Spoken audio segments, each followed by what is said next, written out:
Ja, men då är klockan 11:30. Jag heter Shawan Raja, som är från Frölunda Data.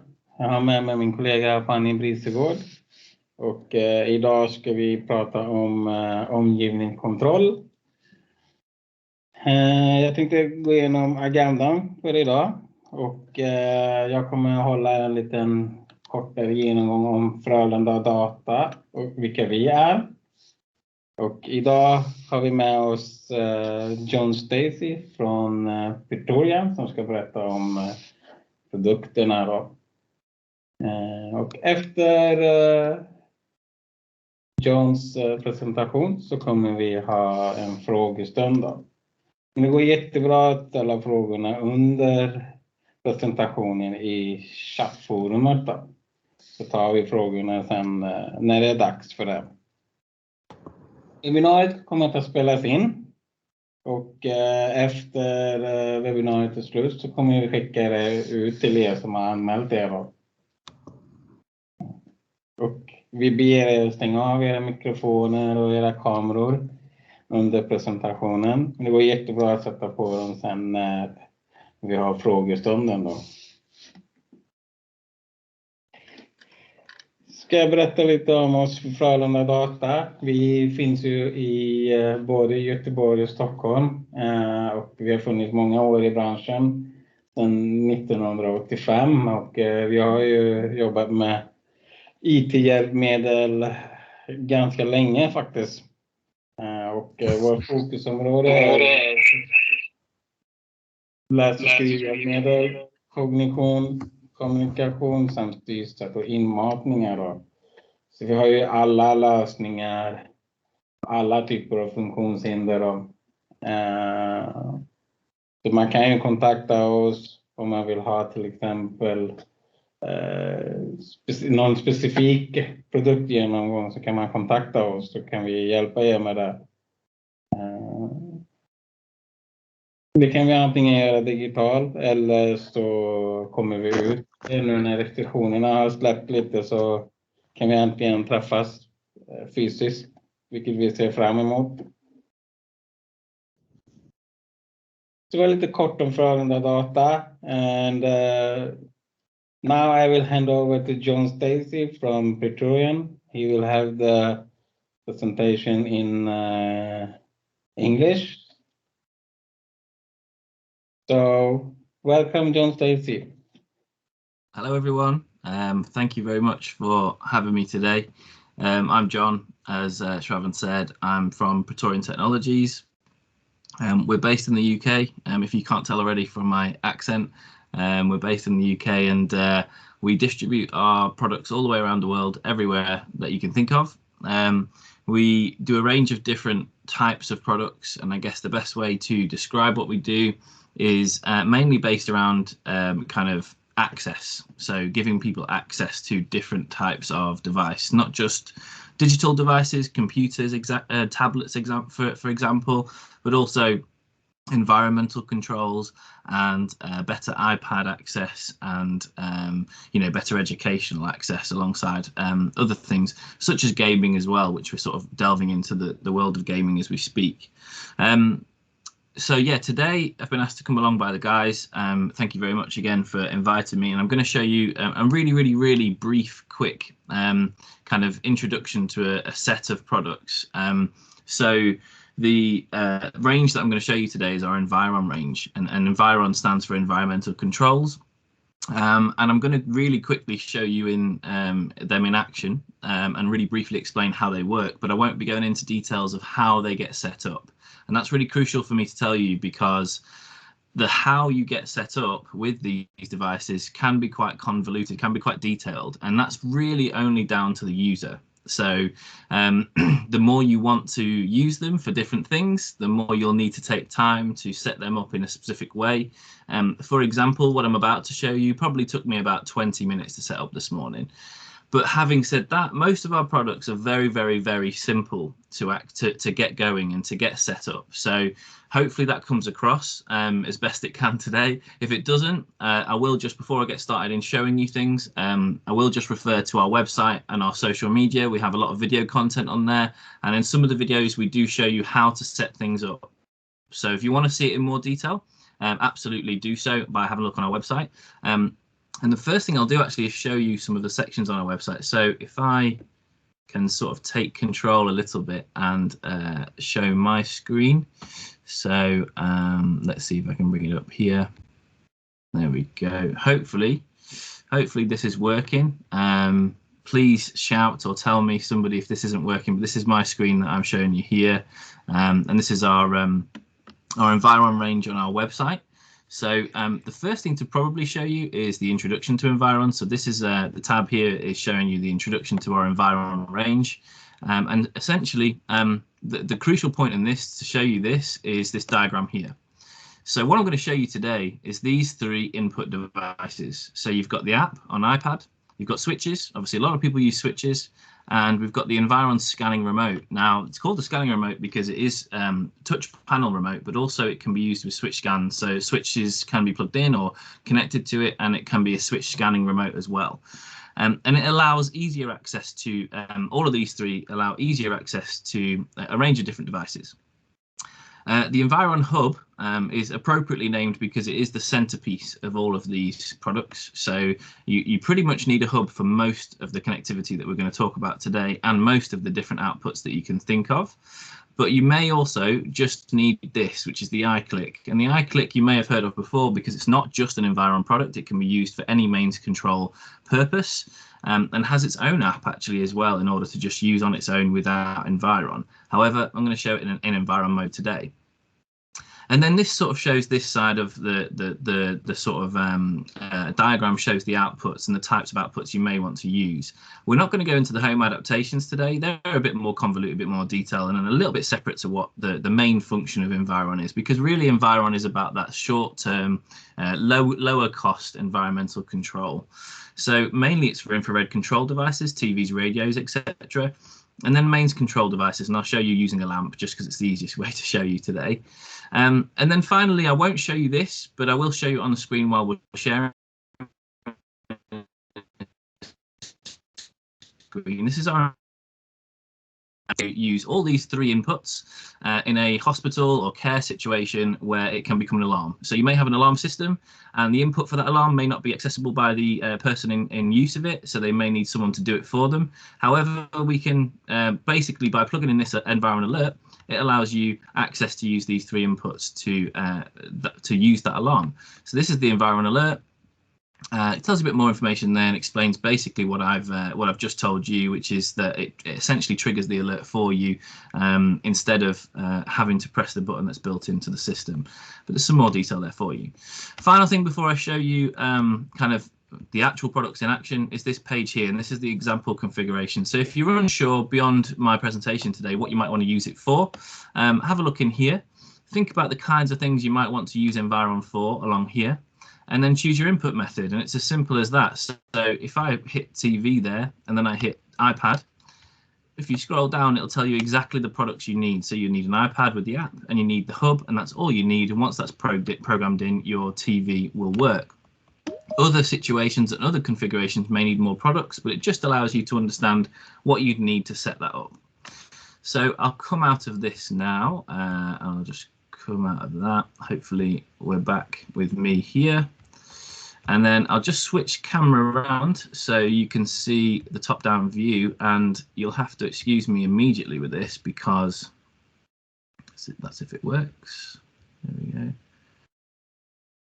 Okay, so you'll see a very high up camera above me here. The tripod is in the factory. So I had a tripod and it's in the factory, and I left it in the factory and I forgot that it was in the factory. So I'm going to be brutally honest. I forgot, and then this morning realized the tripod wasn't here. So this is hung on a wardrobe, but hopefully you can still see everything on my desk. You've got the laptop here, the lamp, the iClick, and the scanning remote and iPad, and I'll go through them in a second. So first of all is the hub. So this is the Environ Hub, quite a small device, as you can see.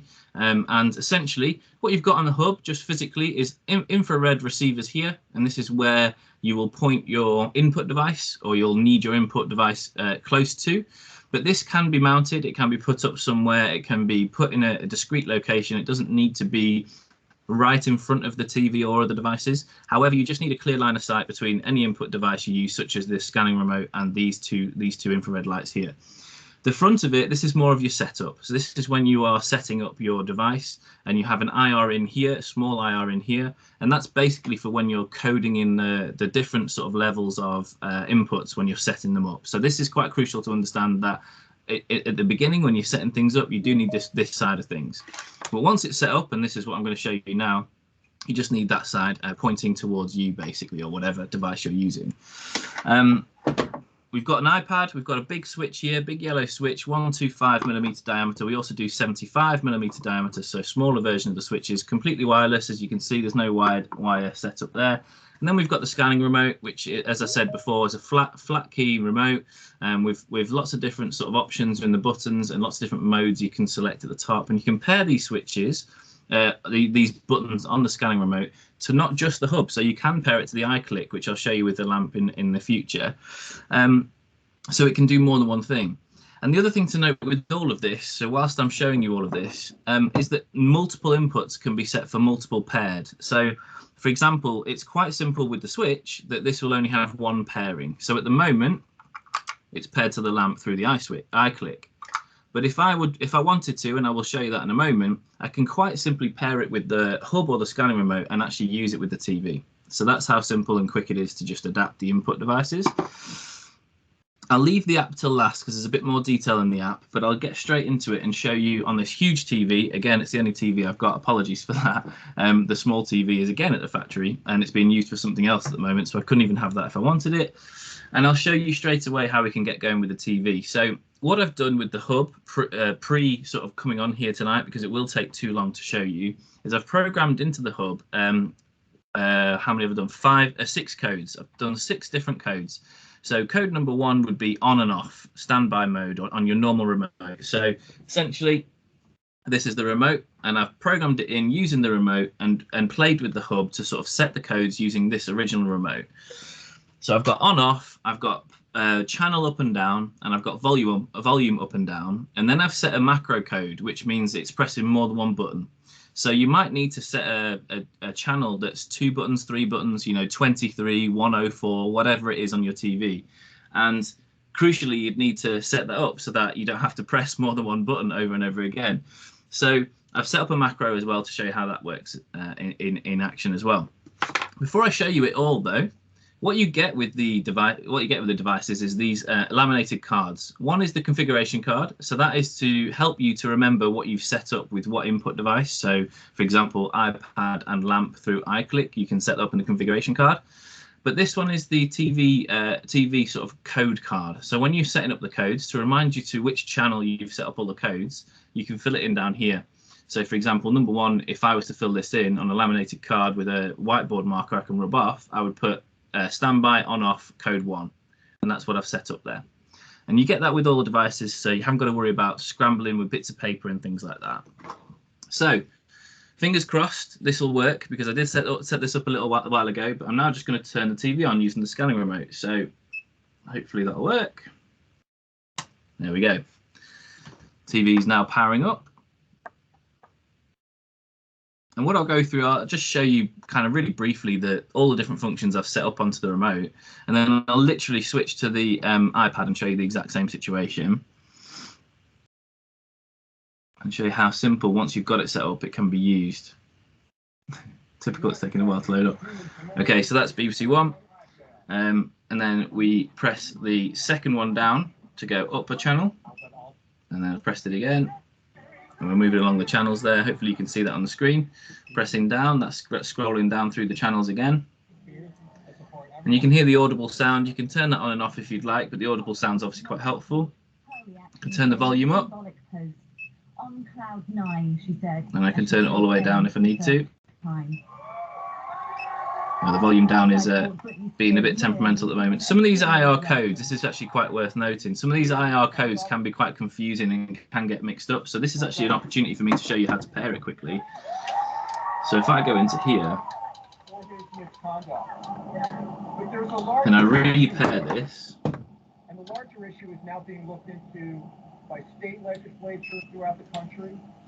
What we'll see with this, hopefully, is now I'll be able to move the volume down. But you noticed I pressed two different buttons there to actually get it to repair. There we go. There's the volume down. You can hear me properly now. So that was just two buttons once I'd already set the code up to just repair it if something slipped out of pairing. So quite simple to do that. And then the final one is the macro. So we've scrolled it down. We've got the macro one here. So if I press the macro, I've set it up for 202.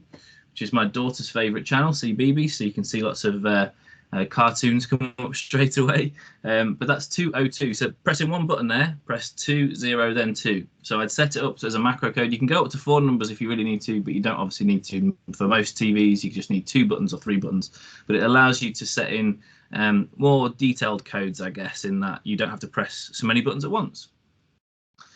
So that's that one. Now, what I've actually done as well is I have paired the scanning remote to the iClick. So hopefully, again, this should turn the lamp on. There we go. So the TV's on. It's working with the remote. We've got it up and down. We've changed the channels, but it's also linked to the mains controller, and they're not confusing each other. They're not becoming a problem. And the mains controller basically, essentially, is paired to that button only. It's not confused by the hub. It's not confused by the TV. It's just thinking, right, oh, I want to turn the lamp on here. I want to turn whatever's plugged into this socket here using that button there. So it's an example of the input being in 2 different areas, connected to 2 different devices. Now I'll switch to the iPad, and hopefully you can see this on the camera. But the iPad app looks like this, and I've set this up already, but this front screen is completely adaptable to whatever you'd like. So I've set up the front screen with the images you can see there, and the images you can see there are on and off, channel up, channel down, volume up, volume down, and the lamp. So I've set it up the same as I would set up the scanning remote, and all of this is changeable in the settings, a very easy settings menu, where you can change the images, you can change the media functions, you can change which one it is and which code it's set up to. And all you need to do is align it up to the codes and align it up to which device you'd like it to use. And then it just works. It just sort of kind of works as you need it to. So if I just want to put the volume up there, that's the volume up and down. You can change the channel again. And I can turn it off. There we go. Just by using the iPad app. But also, it can do the lamp as well. So I've set the lamp up with the lamp picture there, if you can see that on the iPad app, so that you can just press it on, press it off. It really is as simple as that. And as I said before, the switch is set up like this, so it's already on the app, on the lamp. But if I wanted to pair it to the hub really quickly, all I need to do is press the pair button on the hub, and then that waits for something to pair. Press it on the switch, and then it's just recognised that I was trying to do it on the lamp, so the lamp will come on. But the switch is now paired to the hub. Now all I need to do with the switch is tell it which code out of those 5 or 6 different functions, on, off, channel up or down, volume up and down, that I want this to work with. So I'm just going to change that quickly to turn the TV on, which was number 1. So scroll along, and then when that's finished, should turn the TV on by pressing and holding the big switch. Just turn that lamp off so it doesn't annoy me. And the TV's coming back on. So that's how simple, once you've got it all coded up, you can access numerous devices with numerous inputs. And there's loads, the sort of world's your oyster really with all of these different inputs and outputs. But essentially you've got your 3 here. You've got the scanning remote, the iPad and the switch. Once you've connected them all up for whatever use you'd need, it's down to yourself really to decide what you'd like to do with them, and sort of configure it to whatever needs you'd like. So that's that. I'm going to move things out of the way now a little bit and show you a couple of joystick mouse alternatives, because the guy said that it could be good to show you a couple of those, but also they're the newer products that you may not have heard of from ourselves. So there are some new products. The latest joystick we released was called the Jazz, and that was late 2020, so it's been out for almost a year.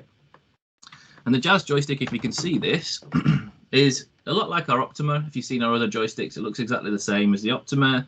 Very similar sort of look to it, slightly different color scheme with the buttons just to sort of delineate what it is. And it says Jazz on it, so you know that it's a Jazz joystick. The Jazz joystick affectionately got the name because we were trying to design a joystick that was also acting as a switch, so like a switch scanning joystick.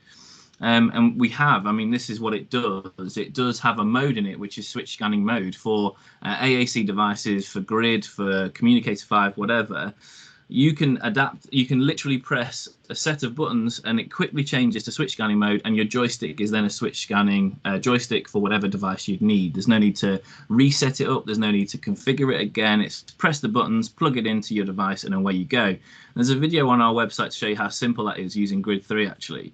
I'm going to show you with iPad today, because it is also just a mouse alternative, just a joystick. And it's really, really easy and simple, just like the rest of our joysticks, to plug and play. So plugged it in using a camera adapter for your iPad. So it's got the lightning cable on the end there and a USB on the bottom. And you'll hear an auditory beep when it connects like that. And basically, because we didn't just want another USB joystick, so we didn't want a switch scanning joystick and then it just have the same capability as other USB joysticks that we have, we decided to make this very, very different and unique. So what this actually is, and its kind of main function, I guess, across the whole usage, and certainly what people are getting out of it so far, is it's designed for people with real problems with fine motor skills. So those who have gross movement and can't really use cursors, where the cursors would fly around the screen because they're moving it too, aggressively or whatever you want to call it. They need to grip it around the joystick. They can't, they can't use the fine fingertips for moving. So what we did, how we did that was we firstly reduced the directional output. So there is an element of you can have up, down, left, and right set up as it is, or you can have diagonals involved, but what you don't have is the free roam of a normal cursor. So you don't have the kind of standard usage of the cursor going around your screen, so to speak. You have up, down, left, right, or the 4 diagonals added onto that. Then we decided to add something that we have in a couple of our other mouse alternatives, which is called Smart Track. Now, Smart Track basically allows you to move the cursor in a direction, and then if you change direction quite quickly, it thinks straight away that person is needing to hone in on something because they needed to change direction really quickly. They must have overshot an icon. So it slows right down. So Smart Track gets to know how you use your mouse, basically. And I'll show it in action straight away. Fingers crossed you can see this. I'm going to hold it up if you can't. There's a big green cursor there. Hopefully you can see this on the camera. Can you see it moving? Yeah, great. I've got a nod from Fanny, thank you. So I'm moving the joystick, and the joystick speeds up. It sort of starts quite slow. You'll see it sort of change left to right here, or right to left, whichever way you're looking, and it starts really slow and speeds up. Now, if I was to change direction here really quickly, it's almost to an absolute standstill, and then it starts up slow again. So it helps me to hone in on a certain icon. But if I continue movement, so I'm staying outside of the threshold, the middle of the threshold, and I'm just moving the joystick all the way around, it continues at the fastest speed. I came out the threshold there, and it slows right the way down. So it really does enable users with that gross movement a lot more control and a lot less frustration in order to get around an iPad, get around a computer screen, get around any tablet, because it is just a USB mouse. It doesn't have to be iPad, doesn't have to be any particular device. It works with all devices, Google Chromebooks, Macs, everything. Plug it in and away you go. The buttons are left click, right click, and you can set them for different functions as well. They are slightly limited with the functions compared to our other joysticks because of the switch scanning adaptability in there, but essentially it's just a gross movement allowable mouse. So that's Jazz. Quite simple, priced exactly the same as our Optima. So if you need an average mouse that gives you quite good cursor control, but you don't have gross motor skill problems, then go for an Optima. If you have gross motor skill problems, you really struggle with that fine motor skill movement, Jazz is your joystick. Simple as that. So then the final one I'm going to show you, because obviously I'm quite close to time and I don't want to overdo it, and my desk is quite small, so I don't want to have too many things out on the desk. But you may have seen this already, Blue Line. Blue Line is our completely wireless joystick. So again, looks very similar to the others, but instead this time we've got blue buttons. Blue Line is completely wireless, completely Bluetooth. no wires needed except to charge it up, because it is wireless, so you do need to charge it up using a USB wire, but it can charge using your laptop, using some other device. It doesn't have to be a wall point to charge it up.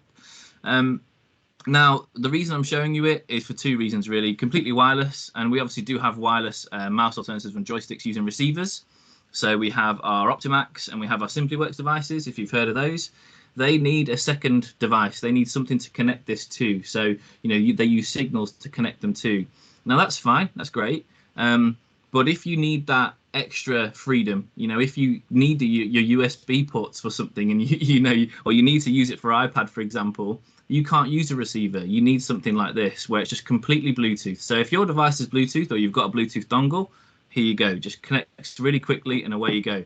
The second reason I really want to highlight Blueline is, and it's kind of a missed reason when people are asking us about Blueline and people are buying it from us, is this is the most adaptable mouse on the market. So this has every single function you could absolutely dream of as kind of weird and wonderful functions that you can program into any different button or switch output on the sides as you'd like. So your standard mouse alternative, your standard mouse, left click, right click, middle click, or drag lock, or whatever you want to call it. And then you've got your switch outputs on the left and right side. The left and right switch outputs generally are, if you can't use the left and right buttons, you can stick a switch in and you can use your switches instead. This you can use like that, or you can use it for anything you want. So this could be, I don't know, drag lock. The middle button could be turn the buzzer on and off, the auditory prompt on and off. The right button could be double click. Whatever you'd want them to be, you can set them up. And then you could have the left and right switch as left and right click. So you could have all these different variable adaptations, all down to you. And of course, on the iPad and using the iOS service, you can do the same thing there too. You can set them up however you'd like, just by either using the software within the iOS, or by, again, just adapting it in the hood. And I call it under the hood here, because it's got a little hood at the back where you'd set up all the buttons. And it's so simple to do. Again, there's a video on our website to show you how to set it up and adapt it to lots of different ways. And one of the best ways that people are starting to use it is because we've built in swipe left and swipe right as a function. So on iPad, for example, for reading books or comics or something like that, you can set one of your buttons or your left and right click buttons, if you like, to swipe left and right across a book reading app, for example. And people find that really, really helpful. Rather than having to use switches, rather than having to set up a recipe, it literally can be set up in your Blueline, and then you connect it up by Bluetooth, and away you go. You're reading your app. So I'll show you quickly how easy it is to connect it up. Straight into your settings, Bluetooth, wake up the Blueline, and then hit connect, and it's as simple as that. It's kind of takes a couple of seconds to connect, like most Bluetooth devices do. And then when you get the paired sort of thing, your red light goes off. Hopefully you can see that with the red light flashing, and the red light disappears. And then I'll just take you back to the screen I was on before, and you'll see this one, obviously not gross movement, but you can change the speed of the cursor, just not as slow as the Jazz. But hopefully you can see me moving that around there, and it's completely wireless, so I can go anywhere with it and be moving the cursor. But yeah, that's the Blueline.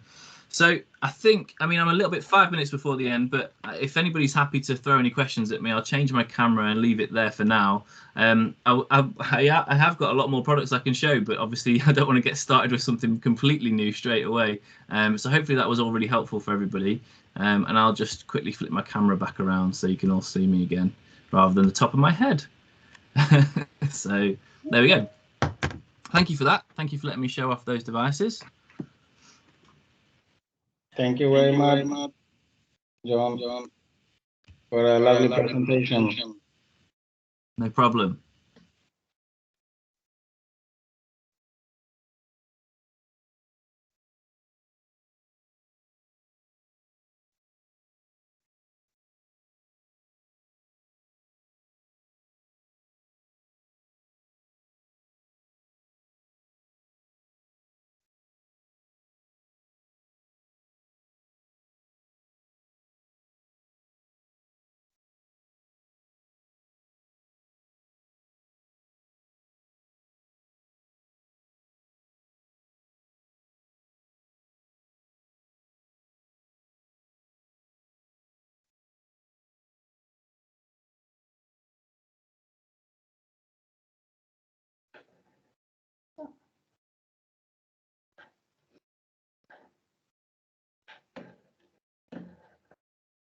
Där då. Så jag hoppas att alla kan höra mig nu. Och tacka för John som hade en jättefin presentation om olika lösningar inom omgivningskontroll. Och jag tänkte dra en liten kort sammanfattning innan vi går över till frågor och svar. Så kan vi hjälpa er med olika lösningar och hitta rätt lösning för era behov då. Så det är bara att höra av er till oss så försöker vi hjälpa er så mycket som möjligt. Det som jag skulle vilja ta upp också är att alla de här produkterna som John visar är ju MDR-klassade sedan början på sommaren faktiskt i år. Så det är jättebra. Vi på Frölunda Data, vi erbjuder ju personlig support och service hela vägen i princip. Så att vi vill jobba så nära som möjligt med er och era användare och se till så att det blir så bra som möjligt. Så we're gonna jump over to the question and answer, and I'm wondering if anyone had